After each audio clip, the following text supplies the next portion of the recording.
how to change DNS server on iPhone. Hey everyone, welcome back to the channel. If you are new here, don't forget to hit the subscribe button and turn on the notification bell to not miss any updates. Are you tired of websites taking forever to load or sometimes not loading at all? I'm going to show you a simple way on how you can speed up things by changing your DNS server. So let's dive right in.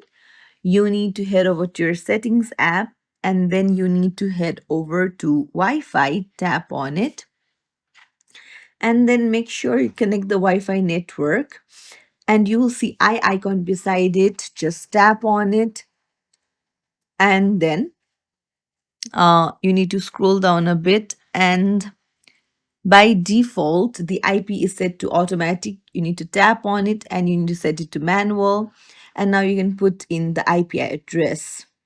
So this is the DNS that you need to change. You can type in something like 8.8.8.848.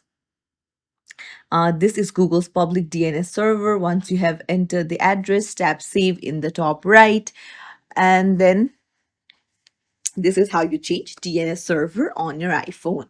If you found this tutorial helpful, don't forget to like the video and subscribe to our channel for more tips and tricks.